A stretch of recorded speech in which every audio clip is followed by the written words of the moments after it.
माता दी दोस्तों, आप सभी का बहुत बहुत स्वागत है राधा कृष्ण ऑफिशियल में। उम्मीद करती हूँ कि आप लोग अच्छे होंगे। तो ये बताने के लिए कमेंट बॉक्स में जय माता दी ज़रूर लिखें। तो चलिए दोस्तों, अगहन मास के शुक्रवार के दिन हमें संतोषी माता व्रत की कथा ज़रूर सुननी चाहिए। तो आज हम इस वीडियो में संतोषी माता व्रत की कथा सुनाएंगे, तो आप लोग वीडियो के लास्ट तक बने रहिएगा। तो चलिए कथा को शुरू करती हूँ। एक समय की बात है, एक बुढ़िया के 7 बेटे थे, जिनके 6 बेटे अच्छे कमाते थे, लेकिन एक छोटा वाला जो उसका बेटा था वो बेचारा बड़ा ही भोला भाला था। वो काम धाम नहीं करता था, जिसके कारण बुढ़िया उससे प्रेम नहीं करती थी। उसको और उसके पत्नी को बड़ा दुख देती थी। फिर भी उसका भोला भाला बेटा उस पर बहुत विश्वास करता था। बुढ़िया अच्छे से खाना बनाती थी और अपने 6 बेटों को खिलाती थी, और 7वें को 6 का झूठा इकट्ठा करके उसको खिला देती थी। फिर भी उसका बेटा उससे बहुत प्रेम करता था। एक दिन वो अपने पत्नी से बता रहा था कि मेरी माँ कितनी अच्छी है, हम लोगों का कितना ध्यान रखती है, वो हमारे लिए खाना बनाती है, खिलाती है। फिर उसकी पत्नी ने बोली कि आपकी माँ कोई प्रेम उरेम नहीं करती है, आप नहीं कमाते हैं, इसलिए आपको सारे भाइयों का झूठा खाना देती है और हमसे लकड़ी बिनवाती है। फिर भी भोला भाला पति अपने पत्नी के बात पर विश्वास नहीं किया। एक दिन वह देखा कि माँ आज खाना बना रही है। देखता हूँ कि मेरी पत्नी झूठ बोलती है या सच बोलती है। फिर वह छुप गया तो माँ को देखा कि माँ खाना बना रही है। 6 बेटों को कई प्रकार के व्यंजन बनाकर उसे प्यार से खिला रही थी। जब वह सब 6 बेटे खाना खाकर उठ गए तो माँ ने थाली में जो झूठा खाना बचा था उसको इकट्ठा की और थाली में परोस कर 7वें बेटे के लिए रख दी। जब बुढ़िया के 7वां बेटा घर आया तो माँ बोली खाना खा ले। तो बेटा बोला माँ मैं भोजन नहीं करूँगा, मैं प्रदेश जा रहा हूँ। माँ बोली तो कल जाना है तो आज ही चला जा। फिर वो बेचारा घर से निकल गया, अपनी पत्नी के पास गौशाला में पहुँचा, जहाँ उसकी पत्नी गोबर उपले थाप रही थी। तो पत्नी से बोला मैं परदेश जा रहा हूँ, तुम ठीक से रहना और अपने धर्म का पालन करना, मैं कुछ समय बाद आऊँगा। फिर उसकी पत्नी बोली स्वामी आप आराम से जाइए, मैं यहाँ राम भरोसे रह लूँगी, लेकिन स्वामी अपना कुछ एक निशानी दे दीजिए जिसे मैं देखती रहूँगी और आपके आने का इंतज़ार करूँगी। फिर उसके पति ने अपने हाथ से एक अंगूठी निकालकर उसे दे दिया और बोला मेरे पास इसके सिवा और कुछ नहीं है, इसे तुम रख लो और तुम भी अपना कोई एक निशानी मुझे दे दो। फिर पत्नी बोली कि मेरे पास तो कुछ भी नहीं है, ये गोबर से भरे हाथ है। उसने अपने पति के पीठ पर गोबर की हाथ का थाप लगा दी और वह चला गया। जब शहर गया तो एक व्यापारी से बोला भाई मुझे काम पर रख लो। तो व्यापारी को नौकर की ज़रूरत थी। फिर बोले कि पैसा मैं काम देखकर ही दूंगा। वह बोला कि ठीक है। वह वहीं पर सुबह से शाम तक नौकरी करने लगा। कुछ दिनों में वह सेठ का सारा लेन देन खत्म हो गया। तब सेठ ने उसे आधे हिस्सेदार का मालिक बना दिया। 12 साल बाद वह नामी सेठ बन गया। इधर उसकी पत्नी, सास और जेठानी उसको बड़ा कष्ट देती थी, बहुत ही सताती थी। उससे जंगल से लकड़ी लाने के लिए भेजती थी, खाने में भूसे की रोटी देती थी, नारियल के टुकड़े में पानी देती थी। वह बड़ा कष्ट में थी। एक दिन जब वह लकड़ी लाने के लिए जा रही थी, तब रास्ते में कुछ औरतों को देखी कि मंदिर में कुछ औरतें व्रत कर रही है, कथा सुन रही है। तब वह पूछी तुम लोग यह क्या कर रही हो, इस व्रत को करने से क्या होता है।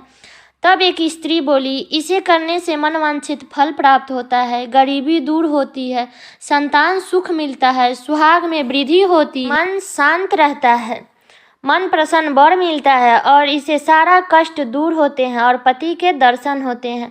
तब वह सारी पूजा विधि पूछी, बोली मैं भी इस व्रत को रखूंगी। जब वह वन से लकड़ी लेकर आई तो उस लकड़ी को उस दिन वो बेच दी और उस पैसे से गुड़ और चना खरीद लिया और पूरी तैयारी कर संतोषी माता के मंदिर में पहुंची और माता से दुखी होकर बात करने लगी। कि माँ, मैं बहुत ही अज्ञानी हूँ और मैं बहुत दुखी भी हूँ। आपके शरण में आई हूँ, मेरे दुख दूर करो माँ। वह हर शुक्रवार को ऐसे ही करती। तो एक दिन माता को उस पर दया आ गया। तो एक शुक्रवार को उसके पति का पत्र आया माँ के आशीर्वाद से, और अगले शुक्रवार को पति का भेजा हुआ धन मिला। लेकिन वह संतुष्ट नहीं हुई। फिर माता के मंदिर में गई और चरणों में गिरकर रोने लगी। बोली कि माँ, मैंने धन और पैसा कब मांगे थे? मुझे तो अपने पति चाहिए, मुझे सुहाग चाहिए, मैं अपने पति की सेवा करना चाहती हूँ। संतोषी माता ने प्रसन्न होकर कहा, बेटा, तेरा पति जल्द ही आएगा। तब वह प्रसन्न होकर घर गई और काम काज में लग गई।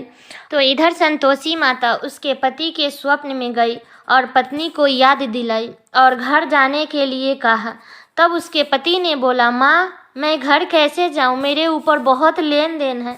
तब संतोषी माता ने कहा, सवेरे उठकर मेरा नाम लेना, घी का दीपक जलाना, फिर दुकान पर बैठना। सवेरे उसने ऐसा ही किया। रोज संतोषी माता का नाम लेकर के सुबह उठता और घी का दीपक जलाता।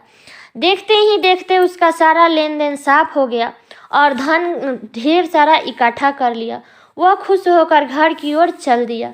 उधर उसकी पत्नी रोज लकड़ी लेने जाती और संतोषी माता की पूजा अर्चना करती। एक दिन वह बोली, माँ, आज यह धूल कैसे उड़ रही है? उस दिन बहुत ही ज़्यादा तूफान आया था। माँ बोली, तेरा पति आ रहा है। तब माँ बोली, रोज की तरह जा लकड़ी ला और लकड़ी का 3 गांठ करना। एक नदी के किनार पे रख देना, एक मेरे पास रख देना और एक अपने सर पर रखकर अपने घर जाना। ये सब देखकर तुम्हारे पति को तुम्हारी कष्ट भरी यादें याद आ जाएगी। लकड़ी के गांठ का 3 भाग कर ली और एक नदी के किनार पे रख दी, एक संतोषी माता के मंदिर में रख ली और माता के कहे अनुसार एक गांठ अपने सर पर लेकर गई और अपने सास से कहने लगी, सासू जी, लकड़ी का गट्ठर लो, भूसे की रोटी दे दो, नारियल के टुकड़े में पानी दे दो और कहना कि आज घर पे मेहमान कौन आया है। उसने वैसा ही किया जैसा माँ ने सिखाया था। ये सुनकर सास बाहर आई और अपने कष्टों को भुलाने के लिए बड़े ही प्यार से कहने लगे, जिससे कि उसको लगे कि मेरा बेटा जाने कि हाँ, ये मेरी पत्नी से बहुत ही प्यार करती थी। फिर सास बोली कि बेटी, आज तेरा पति आया है, आ मीठे भात का भोजन कर ले और गहने और कपड़े पहन ले। इतने में उसका पति बाहर आ गया और उसके हाथ में अपनी दी हुई अंगूठी देखकर पूछने लगा, माँ, ये कौन है? तब माँ बोली, ये तेरी पत्नी है, पूरे 12 वर्ष हो गया है, दिन भर घूमती है, कोई काम काज नहीं करती है, तुझे देखकर नखरे कर रही है। तब बेटा बोला, माँ, मैंने तुम्हारी सारी काली करतूतें देख लिया है, तुम मुझसे दूसरे घर की चाबी दे दो, मैं तुम्हारे साथ नहीं रहूँगा। तब माँ बोली कि जैसी तेरी मर्जी हो बेटा। अपने दूसरे घर की चाबी माँ ने फेंक दी।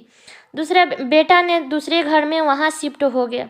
देखते ही देखते उसके राजा के समान ठाठ बाट हो गया। फिर अगले शुक्रवार आया तो उसकी पत्नी ने बोली, स्वामी, मुझे संतोषी माता व्रत का उद्यापन करना है।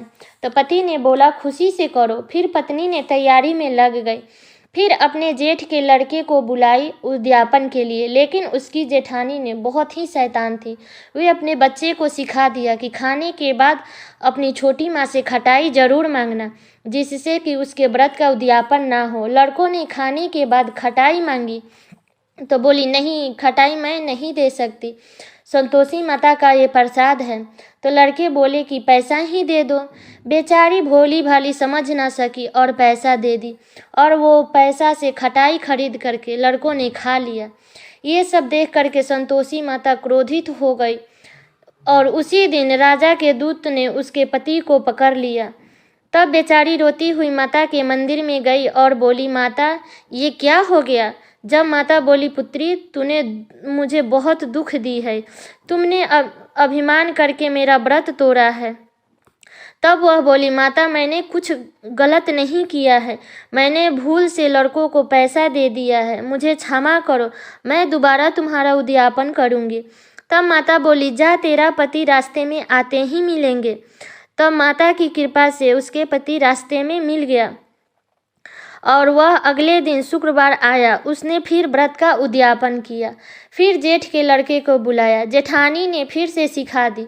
जब लड़के ने भोजन करने से पहले ही बोला, क्या खटाई मिलेगा? फिर मैं भोजन करूँगा। वह बोली, नहीं, खटाई नहीं मिलेगा। तो बोला कि भोजन हम नहीं करेंगे।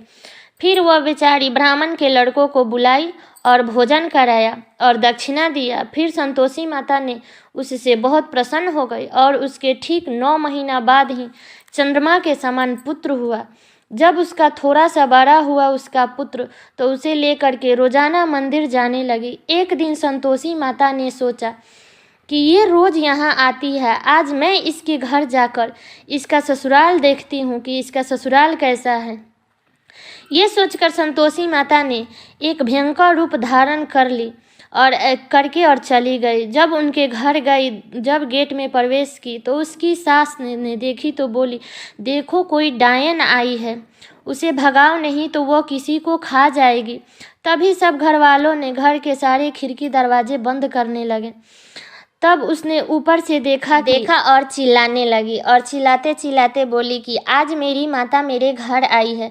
वह अपने बच्चे को बेड पर छोड़ दिए और सब खिड़की दरवाज़ा खोलने लगे और अपने सास से बोली कि माँ जी, ये मेरी माँ है, जिनकी पूजा हम संतोषी माता की पूजा करते हैं, वही संतोषी माता है। फिर सासू माँ ने चरणों में, सारे परिवार चरणों में गिर गए और कहने लगे कि माता, हम पापी है, दुष्ट है, अभिमानी है, आपका व्रत भंग करके हमने बहुत बड़ा अपराध किया है, हमें क्षमा कर दीजिए। अब माता ने सबको क्षमा करके और अपने व्रत के बारे में बताया कि हर कोई मेरा ये व्रत करेगा वो सुख समृद्धि सब चीज़ से संपन्न रहेगा। तो हे संतोषी माता, जैसे आपने उस बहू का भलाई की, वैसे जो भी भक्त आपकी कथा ये कह रहा है, जो सुन रहा है और जो इसमें हुंकार भर रहा है, उन सभी का मनोकामना जरूर पूर्ण करना। तो चलिए दोस्तों, कैसा लगा ये कथा आप लोग कमेंट करके ज़रूर बताइएगा। और चैनल पे नए आए हैं तो चैनल को सब्सक्राइब कर दीजिएगा, बेल आइकन को प्रेस कर दीजिएगा और एक लाइक ज़रूर कीजिएगा और वीडियो को शेयर कर दीजिएगा। तो चलिए दोस्तों, मिलती हूँ अगले वीडियो में, तब तक के लिए नमस्कार।